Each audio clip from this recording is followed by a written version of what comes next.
Hey everyone, Vicky Schettini here, and guess who I got today? The real deal, Scott Page. I am so excited. So, I've talked to so many people, and I have to say, he was my favorite. He was actually my favorite last week. It was so much fun and so much excitement, and I'm just going to let him talk because you can see I'm losing my voice. But I'm going to let him talk and introduce you, Scott Page, and tell us a little bit about what have you done. And let's start with that. Let's start about what have you done? Who am I? Where did I come from? What do I do? Like, we could just start there. Well, I'll just give you a little background kind of on my history, and then we can get into the conversation. I grew up on a musical family. My father was in a band called the Lawrence Welk Show. And so I grew up on television for almost 14 years of my life. So I was around all the early television days. My father was a woodwind player on that, played 14 different instruments. So I grew up around television entertainment all my life, but my father was also a serial entrepreneur. And we had boat business and lighting businesses, candy businesses. He was one of the inventors of the wah-wah pedal, which is a very famous guitar pedal. And he also was the one that started a very famous recording studio, which is called Sound City, which there's documentaries out on. So I grew up in the music entertainment space all my life. From that, I actually started out to be an architect. I had no idea I was going to be a musician. All through those years, I only played because my father asked me, said, it's a good thing to play. So I kind of did it for him. Well, I ended up getting a job. I was working for a company called Audiodyne back in the day, and I was a draftsman drawing exploded views. And those are the days when you used to have to use a pencil and a pen, no computers. Right? So the real deal for sure. You had to get really good with using triangles and how to do exploded views and all that kind of stuff. And so that's what I was into. And then I got into a band with two guys by the name of Jeff Beccaro and David Page, who later became Toto. And Jeff Beccaro is one of the greatest drummers of all time. He's on thousands of records. He's, legendary in the music community. But then, so I started playing in that band. I was the worst guy. I was the second trumpet player in that band. That was when I played trumpet. I've been a saxophone player, guitar player for years, but in those days I played the trumpet. And we were winning all the battle of the bands. It was a great band. I was the oldest guy in the band, the worst guy in the band too. I could hardly play enough to get me to get in there. And all of a sudden, I just started to realize going to these gigs, playing the Battle of the Bands, and my God, there were a lot of girls in the front row. So it changed my whole thinking about the music business. So I completely decided not to be a draftsman and to become a musician. And that's where I started studying, basically 24/7, all the time. Those girls will do it to you. That does it to you. So I did that, and then I really started getting into studying and trying to learn. And then I used my drafting skills to become a music copyist. Because in those days, the composer would write it, put it on a big score, and he'd hand you the score to the copyist, and I'd have to copy the trumpet part out, the second part. Again, no computers in those days. That's how I kept myself alive. Well, long story, I ended up finally getting my first kind of big break was with a band called Seals and Crofts. So I played with Seals and Crofts in the late 70s. And then from there went on to Supertramp. And my biggest claim to fame, I would say, is, I played with Pink Floyd for many years and did tours and stuff with them. So I come out of the music business, but mostly my biggest claim to fame that I'm the most excited about is I became a technologist throughout these years. And I actually did the world's first interactive cartoon. So back in the day when it was 25 megahertz, 386, 25 megahertz Windows machines, we did the first cartoon. It was called Toonland. And our company, Seventh Level, we had 11 million units of that went out. So it was that was one of the most exciting things for me, the whole interactive side. So since then, I've been, I've toured for many years, but I've also taken a very entrepreneurial spirit. So I'm on my fourth company. I took one company called Seventh Level with my partners, Bob Ezrin, who was the producer for Pink Floyd, and another guy named George Grayson, big technologist. We started a company called Seventh Level. This is where I did that. We took that company public. So we were a NASDAQ company. Later on, I had started multiple other companies in the media and communication space. And now I have my latest company, which is called Think Experience. And Think Experience is an immersive entertainment company, really focused on the next what's next in entertainment. And there's no question with this shakeup we've had with this COVID situation has completely changed the landscape in the entertainment space. And I got to tell you, for me, we were going to have our biggest year with Think. We had just finished doing 40 shows in a 360-degree immersive dome.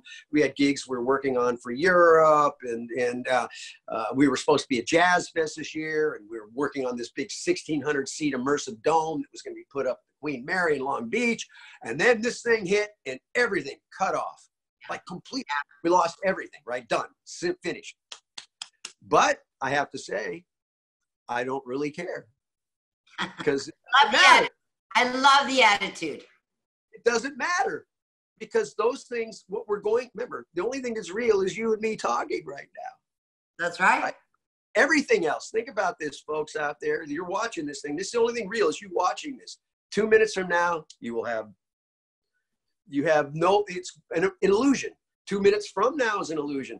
So I always approach it from this way. I look at the thing and I go, wow. First of all, I've never been more excited about the music and entertainment, live entertainment space than now. Right now, I think this is just an incredible time, because this shaking up is creating so many new situations for entrepreneurs and people that want to think outside the box to solve a lot of problems. So personally, I mean, this has been a horrible tragedy, and there's going to be incredibly crazy things that are going to happen. And it's going to be one of the most saddest time, but at the same time, there's a massive upside too. So this is one of those moments in time where we're shifting, so it's very interesting. I'm actually completely first of all, I'm really, really honored. I mean, you've accomplished so much already, and I was really excited just reading your bio. I'm like, oh my gosh, I was actually at the beginning a little bit nervous, and then I get to meet you. You are so much fun. First of all, that is foremost. Thank you. Well, first of all, thank you for having me on your show. I'm honored. I feel no problem. I mean, anytime you just come back. It was just so fun, and you're so full of life and excitement. And yes, one of my things is you do whatever it takes and just keep going.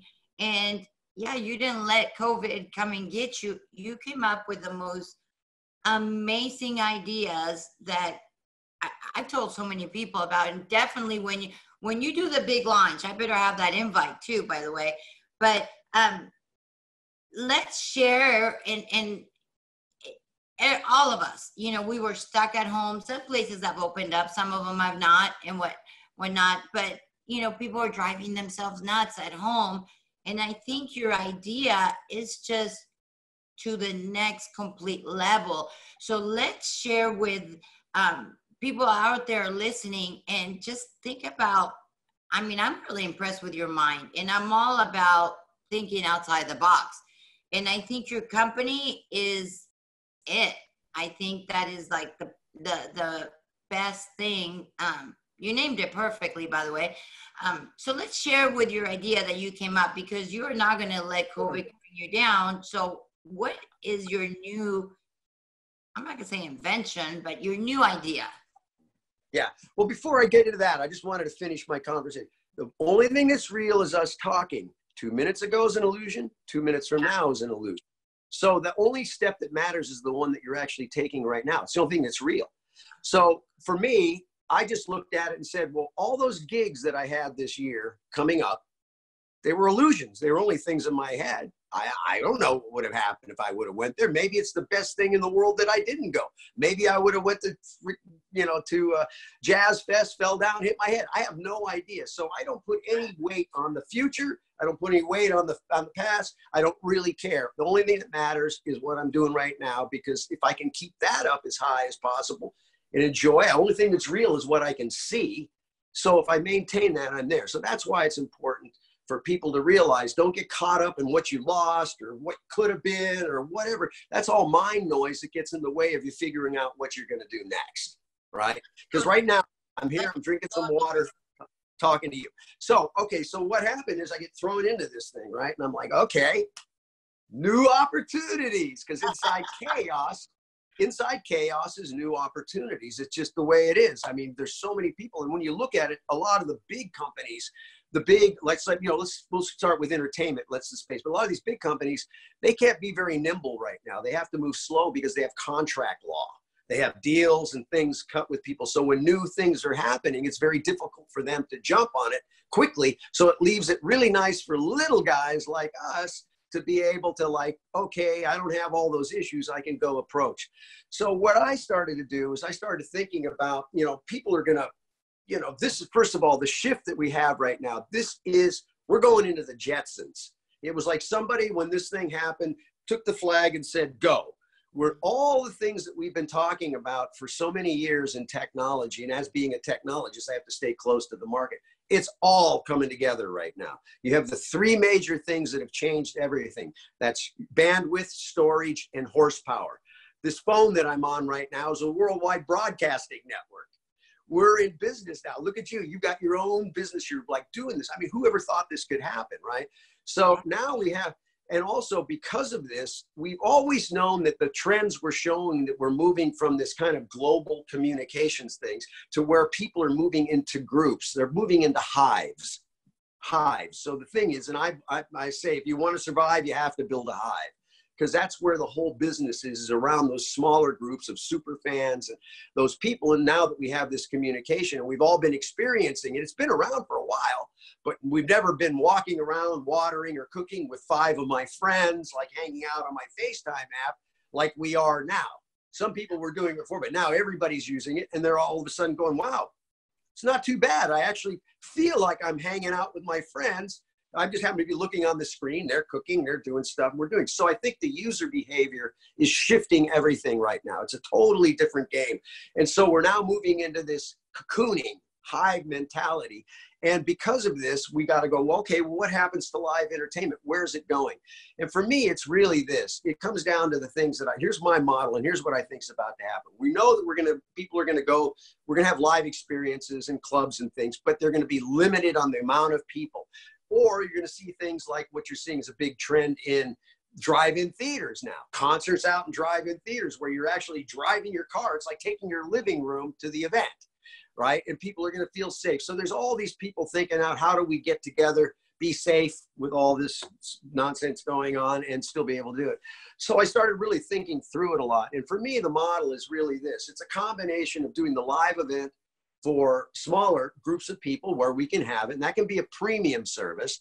And then now we have the streaming. Now, most people think streaming is this one-way thing, right? It's like how we used to be, stream a movie, stream a thing. But the big difference is we now have real-time, two-way, right? So that means, oh, I could actually put in my club, I could put a couple big giant screens up, and I can bring all the people in my local community, my fan base that couldn't make it to the gig, to the show. And I could reach over and say, hey, Bob, what do you want to hear? Boom. So I can now communicate with people outside at the same time as doing my shows. Then on top of that, you start thinking about what other technologies. Well, we know that we have a variety of things. Big thing that's happened is delivery services. I can now Postmates, everybody. I mean, all this stuff is going into delivery. I can have stuff delivered in a second. People are getting food, they're buying packages. So the whole delivery aspect. So my model is I'm combining the live event along with this two-way infrastructure and also focusing on the delivery so that I can deliver my live experience things to people in that house. And that could be special dinners, special drinks that maybe correspond with the event. I could do, colored break, a party for 10, a party box for 10 that can show up, but it's all designed to play with the live event, because I think what's going to happen is people are going to be more about trusted sources. They'll have events at their houses. They're going to have people coming over. So we also know people love going to Super Bowl parties, right? They go to that because that's a big live event that only happens once. That's the beauty of what live means. And because I can now take this device and I can start a live stream to one person, to thousands, or to millions of people if I want, on demand, without anybody, which is like incredible. And most important, everybody, you can take the order. You can take the credit card. I can get paid. So I don't need anybody anymore. I can go middleman, get paid, and go direct.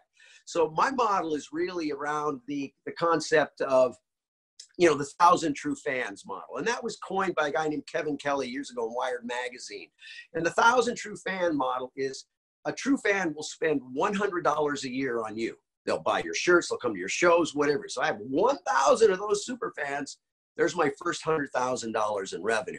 And now, as we go into the gig economy like crazy, because everybody's starting these new networks, everybody's in the media business. I don't care what business you have, whatever it is, you're in the media business. It's just like, let me ask this question. Here's what's funny. Here's one for you. You know who the largest toy distributor in the world was? Oh, Mattel, isn't it? No, McDonald's.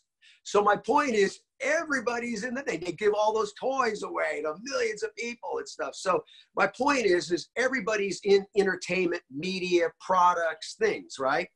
And, you know, again, for artists today, and again, I've been kind of focusing on the space of musicians and artists. The game is you can't sell music anymore. There's no place to sell any music. That is not a sellable item anymore. You could get live streams, but the problem is that's really owned by the major labels, own the streaming networks, and whoever owns the playlist, because that's the new radio station, really wins. And those are really controlled by the guys with the dollars. So live streaming is really tough for the average, you know, artist person out there to kind of go make any money, because it roughly is around $5,000 per million streams.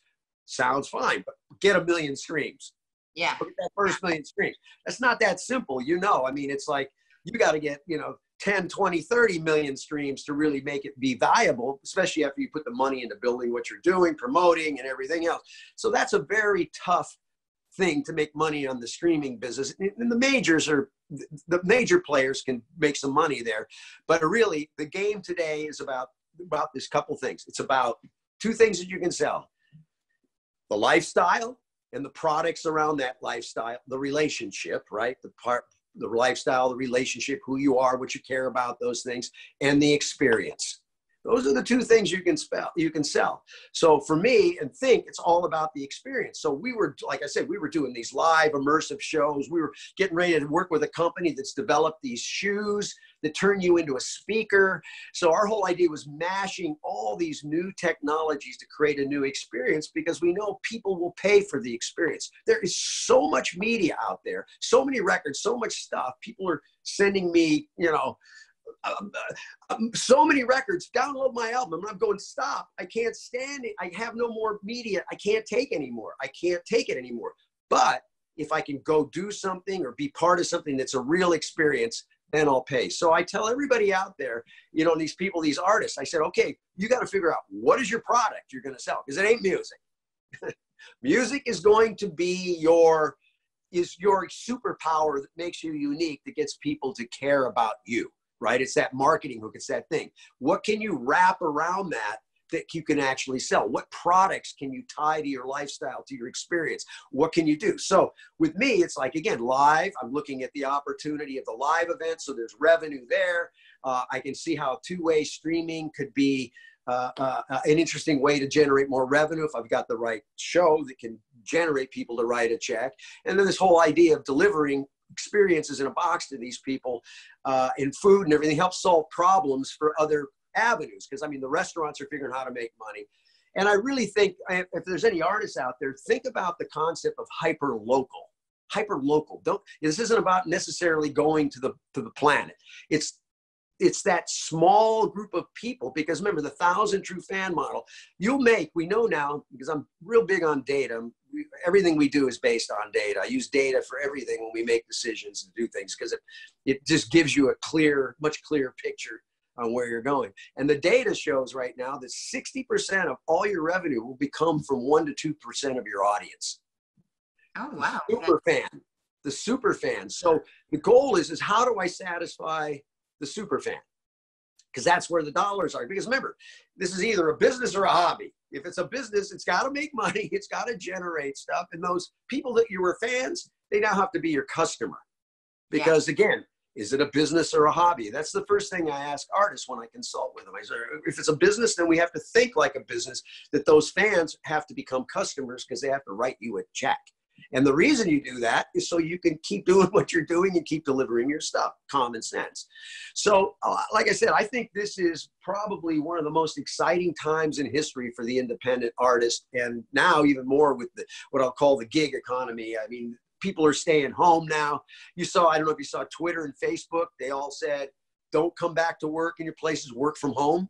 They just announced that. So Really? all those employees that were going into offices, that we're going into offices are now going to be working from home. So we're moving to a totally different model. Proven a lot of people are able to work out of the home, the house, you know, and I think it was just kind of like a misconception. That's why I think your idea is fantastic, is in the experience. If what if you have that t-shirt, you know, you want that t-shirt, you want, you know, like you said, the drink or whatever it is, you feel like you're there and they're there, and you get to see them. It's more personal too. And premium services mean I can directly bring you in to the front row seat, basically, right? So it's really thinking about new business models and opportunities for sponsors to get involved, to get their products out. You know, so I think it's a very interesting time right now. And like I said, I in my entire career, I don't think I've been more excited about the live entertainment space in a time when they say you can't have live entertainment. I'm like really excited. I mean, we mentioned, you know, I'm a fan of one person throughout my whole life. And I'm thinking, oh my God, if he ever gets him on there, I am so all over, you know, I'll be the first one in line. It'll be exciting. I mean, how many of us, you know, want to, you know, see them? And this would be a way of, like you said, can have words, being able to listen firsthand. And it's right. And that's what people are going to be afraid to go to big concerts. Will we ever get back to it? I believe we will, but it's not going to happen anytime soon. And in the meantime, live for the moment. You're right. Is what do you do now? Don't drown on it. Just do something about it. And I think this is a fantastic idea. It's going to work in, I mean, you'll be able to do this in so many different arenas. Even just not music. I mean, you gave me some ideas, but I think this is going to be huge, and it's the future. It is the way of the future, and I just love the idea. I think it's well, we're working. We're actually, if you talk about the future, I mean, if you really look what's happening, the man and machine are merging right now. We are actually really merging. And this has even made it more and more. And you can see, just because people holding that cell phone, it may be not merged internally, but that box sitting in your hand drives everything you do now. It's your boss. If you're at Uber, the thing about Uber and Lyft, their boss is an app. Yeah. They log into an app who's their boss. It says, good morning. How are you doing today? Here's what you did yesterday. Here's what you're going to do. Okay, blah, blah, blah. Don't forget to do this, right? So that's the kind of the world we're moving into. And we can either embrace it or we can be scared to death. And there's all this. The world isn't safe. Anybody that thinks it's safe is crazy. Right? I mean, just think about it. If you get married, it's not safe. You don't know what's going to happen. I mean, there's all kinds of, you have a kid, you know, it's not safe. We're in a world, and that's the point we have to embrace and just kind of go with the flow. The most important thing that I can tell anybody out here, period, and this is it, the whole thing is about, it's really about resisting nothing. Surrender to what is. You have to surrender to what is. If you don't, you beat yourself up. Because what is. Once it's happened, it's over. You can't change it. And I always... Dwelling, you're going to be miserable. You'll be miserable, right? I see a friend of mine got a new car. He was so excited. Then it got hit. And then he was so upset for the next month. He was just beating himself up. He was so pissed off. Instead of, for me, I just go, dude, I was glad I wasn't in the car and I didn't get hurt. Thank God, it's only a car. Right? It's just a car. It's over. Done. Oh, well, how do I fix it? Okay, I'll get it fixed or whatever, and just let it go. But that suffering comes when you identify with the thoughts in your head is like being real. And so accepting what is all it's about. I mean, that's what we do. That's what life is about. And it's not, when you surrender, it's not saying you don't care or you're giving up. That's not the case. You're just accepting what is and not going to suffer, right? So, like I said, in these times right now, I think are really elevating this. I think there's a lot of people sitting home now, a lot of people I know by themselves having to do that internal looking in and start rethinking and redoing things. I mean, like I said, this is a shakeup like we've never seen, and we have not even come close to seeing what's going to happen.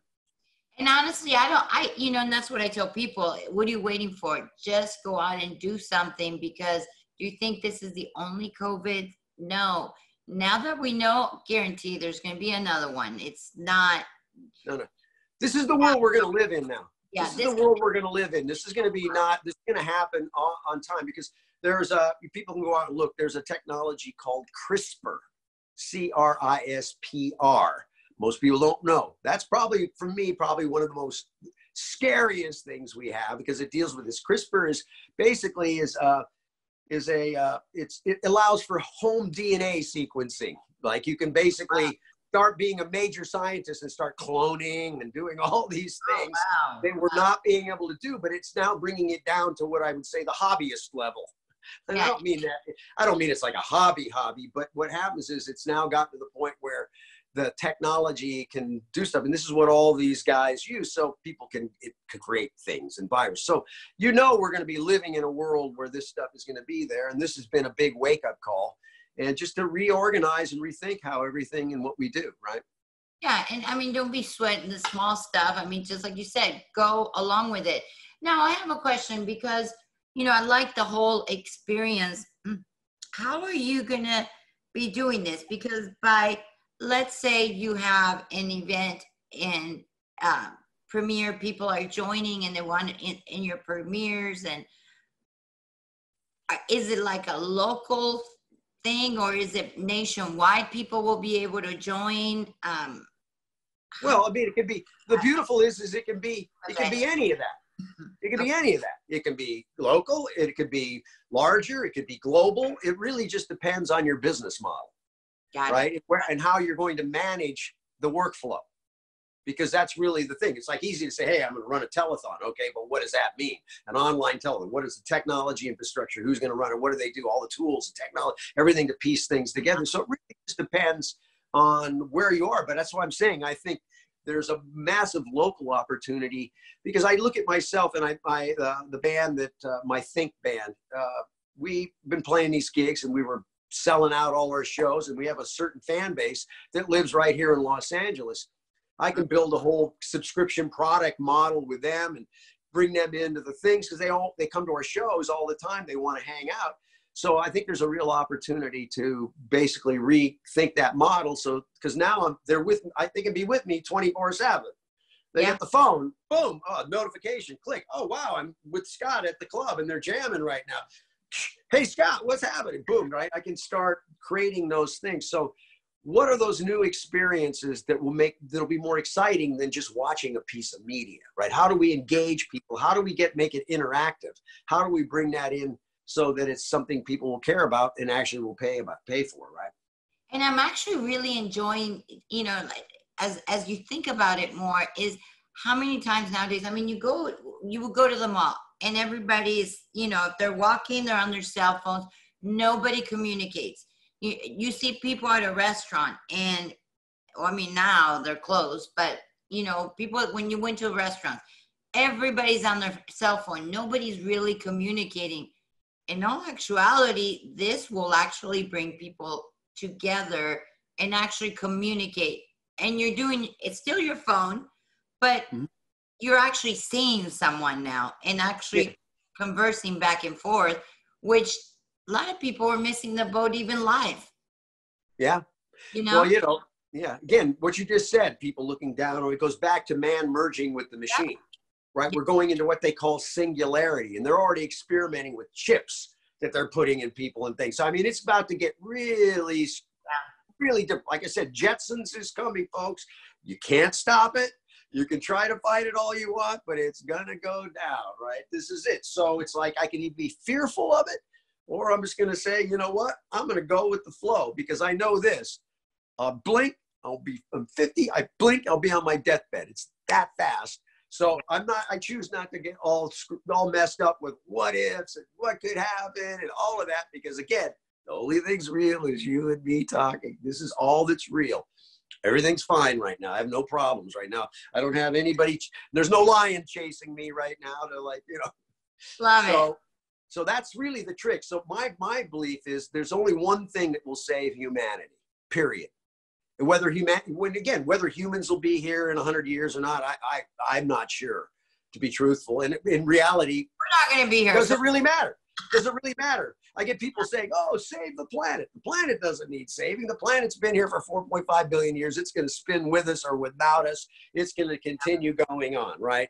So that's all ego stuff. I better go save this thing. No, we got to look inward and start to realize that all this other stuff we're making up in our head, the past, the future, all this insanity, it's really the human condition that's the problem. And that human condition is really because it's being driven by your mind or your ego, right? The ego part of you. And, you know, what people have to realize is the mind is incapable of knowing truth from falsehood. The mind can't make a decision if something's true or false. And that's easy to prove. If the mind was capable, there'd be no war. Just think about it. Who would want to go blow up somebody or kill somebody if you were really conscious enough to wake up, right? My mind says, don't do that because it's a bad thing. It's not your mind. It's really that internal compass that says, that's right, that's wrong, right? It's that how conscious you are and awake. And it really comes down to how awake we are. So the only thing that's going to really save humanity is we have to wake up, and that's really flipping the point of view from being this thinker, the watcher attached to that, but really the watcher, like watching your thoughts and being able to be, you know, contextual about things. I mean, context, people call, you know, they always say, I love this one, content is king. And I go, yeah, great, content's king, but context is God. Because without context, you can't make any decisions. You can't do anything because you don't know you got to weigh all the combinations to make those things happen. Yeah. Yep. I love it. Now, my next question that leads me is, when is all this going to launch? Because I'm really, really excited to be part of it. Well, you know, we're working on it every day. We're working out business models. We're writing spreadsheets right now to try to figure out the model and see what it's going to costing and how many people and bodies and all that to kind of really get a feel for this. We have a big event that we're working on right now for November 25th, the night before Thanksgiving, which would be it's a large COVID charity event. We're looking for the folks that are going to really need it. We know there's going to be a lot of people needing stuff.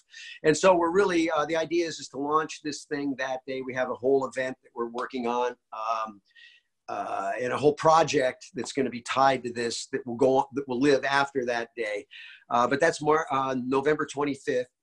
Is the plan. I don't have the names yet and the things that we're still formulating. We just put the stake in the ground, but we're excited. We're going to be using all of these techniques we're talking about in order to give it a shot. My plan is I plan on doing one test run before then to make sure all the pieces are working and we figured it all out. So yeah, but it's coming November 25th. That'll be the big one.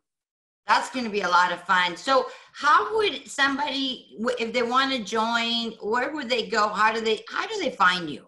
Okay, the best thing is for you. Okay, if they want to find me, I'm pretty much it's everything. I am Scott Page. I am Scott Page, and you can go to I am Scott Page on Instagram, Facebook. I'm there, or Scott Page. If a lot of times people type in Scott Page, Pink Floyd, and all my stuff will come up. Or you can type in Think EXP for Think Experience, and you'll learn all about Think, and you can see some of our dome shows and all the things that we've been doing. And it's a great band. I mean, the band is really fun. It's made up of all, some of my favorite players. Stephen Perkins, who's my partner also, who's from Jane's Addiction and Porno for Pyros. He started those bands. And Kenny Olson from Kid Rock's band, and Norwood Fisher from Fishbone, and Tony Franklin from The Firm. And it's a whole bunch of us that are kind of working on this, kind of where is the new entertainment space going? Where is entertainment going? And so that's what it is. And the idea of a think experience is to make people think. So we're actually adding more storyline and things into our stuff to make people walk out and think, not preach, but make them think a little bit. So we're excited about what we're doing. I was just saying, our first Think experience we've been doing was a Think Floyd experience. So we were doing Pink Floyd in this 360 dome, fully surrounded, immersed with visuals, and it's just the trippiest thing. And so we have a whole bunch of other, yeah. So we're thinking a lot of things. We're thinking blockchain. We're thinking, education. We think all these different areas. So it's really this company designed on where's the new entertainment space. And you can kind of think of Think as a combination of Cirque du Soleil meets TED Talks meets Burning Man. Yeah. So if you kind of mash those ideas together, that'll kind of give you an idea of where we're going. So bringing more experience to the music than just playing a song or going out and doing something. So there you go. It would be so much more exciting. I'm really, really excited. I think the idea is just phenomenal. It's the way of the future, and it really is more personal. I love the idea. Anything that I can do when you get dates or anything like that, please send us the information so I'll be able to share it, because I think that's going to be huge and amazing, amazing.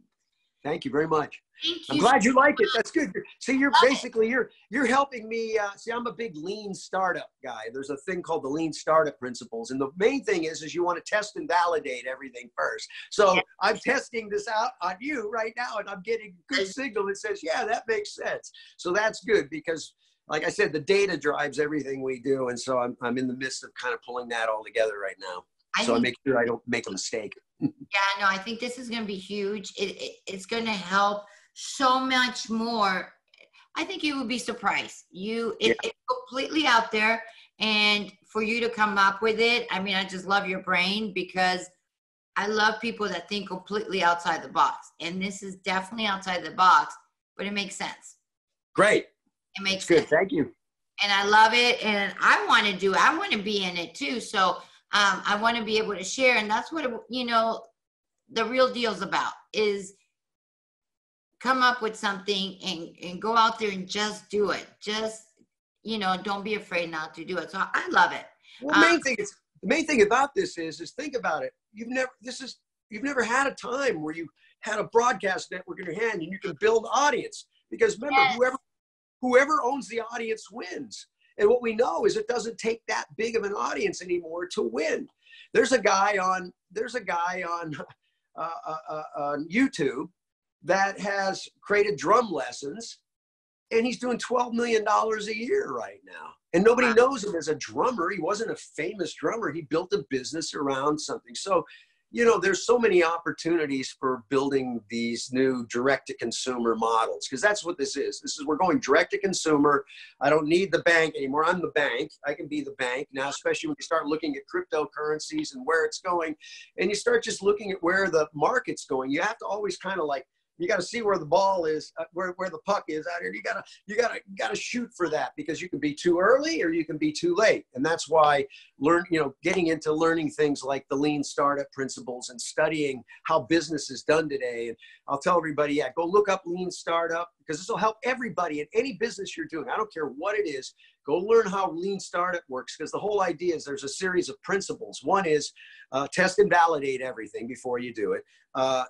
Don't run out of resources. So if you got $1,000, don't go throw $1,000 at something to go build your business till you've tested, validated, and gotten really good, strong market signals that that it's a good product market fit. Because that's the whole thing, is the fit of your business. That's the fit into the market, right? And then, and so there's a book out called Running Lean, which I suggest everybody, if you just call Running Lean, you should read that book and start learning these principles, because it'll help you like crazy. And there's a thing that's called the Lean Canvas. Lean Canvas. You can Google that, and you can get it at leanstack.com, leanstack.com. And Lean Stack is the Lean Canvas, not Lean Stack. The Lean Canvas is a one-page business plan.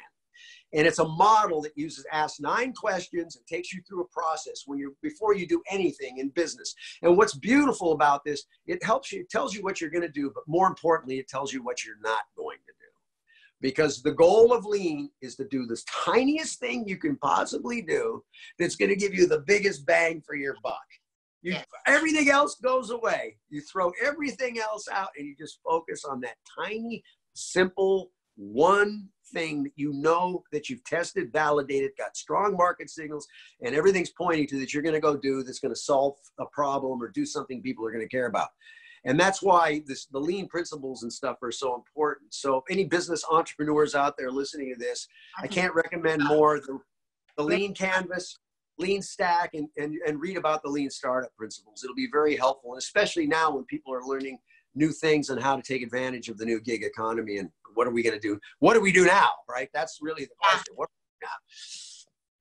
I think that's great advice, by the way. And yeah, I think you're going to get really, really good results. Again, when you start having dates or anything like that, send them over. I think together we can all, you know, and guys, share it.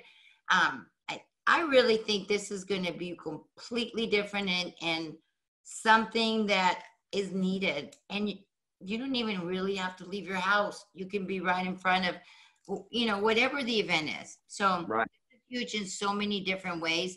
You're talking about the entertainment, but it really opens it up to. It doesn't matter. It's all businesses. Everything is tied to this now, right? Yeah, I think it's huge. Yeah, I think there's great opportunities for artists now to team up with businesses and help work together on things, right? Do things in a different way. Because the entertainment is always a great hook to get people's attention and bring them in. And then it's just a matter of having the right business model, products, and things behind it that people will care about. You know, it's all about the story. We'll be doing some stuff together. I know for a fact. I love this idea, and I think it's huge. Thank you again for coming on the show. I really do appreciate it. Make sure, don't forget me to send me your information. No, my friend Eileen, who you know, we will be in touch. And thank you very much for helping to spread our word. I will. Thank you. Bye-bye. Bye-bye. Bye, folks.